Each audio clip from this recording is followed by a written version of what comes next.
بسم اللہ الرحمن الرحیم، السلام علیکم ورحمۃ اللہ وبرکاتہ۔ عبدالولی اشرف، آپ مجھے دیکھ رہے ہیں فیس بک اور یوٹیوب کی دنیا پر۔ چند ویڈیوز میرے سامنے ریلز کی صورت میں، ویڈیوز کی صورت میں فیس بک یا کسی بھی سوشل میڈیا کے پلیٹ فارم پر آتی ہیں تو میرا دماغ عجیب سا ہو جاتا ہے۔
کہ ہم ان ہستیوں کو، ان شخصیات کو کہیں کہ آپ نے کیا کیا ہے میرے لیے؟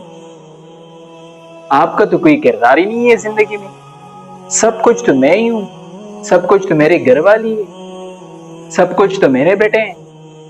یہ وہ ہستیاں ہیں جن کے بارے میں اللہ رب العزت فرماتے ہیں اف لکما، اف لکما، آپ ان کو اف تک مت کہیں، بلکہ علماء فرماتے ہیں کہ آپ اپنے والدین کے سامنے اپنے ماتھے میں بل تک نہ لائیں۔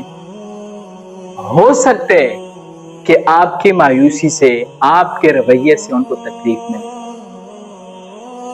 میری یہ تمام تر ویڈیوز، تمام تر چیزیں آپ کے ساتھ شیئر کرنے کا مقصد یہ ہے، اگر آپ اپنے والدین کے فرمانبردار ہیں بہت اچھی بات ہے، اگر آپ اپنے والدین کے نافرمان ہیں تو خدا کے لیے سدھر جائیں۔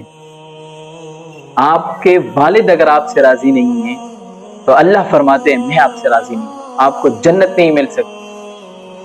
آپ اپنے والدین کی قدر کریں، اپنی ماں کی قدر کریں، اپنے والد صاحب کی قدر کریں۔ دنیا میں سب سے بہتر، سب سے اچھے، سب سے پاکیزہ لوگ آپ کے والدین، آپ کے لیے، اور سب سے مخلص دوست، سب سے وفادار لوگ آپ کے والدین۔ دنیا کے ہر رشتے، آپ کی بیوی، آپ کا دوست، آپ کا یار آپ کو چھوڑ سکتے ہیں، لیکن والدین آپ کا ساتھ کسی بھی حالت میں نہیں چھوڑیں گے، چاہے آپ کتنی ہی مشکلات سے کیوں دو چار نہ۔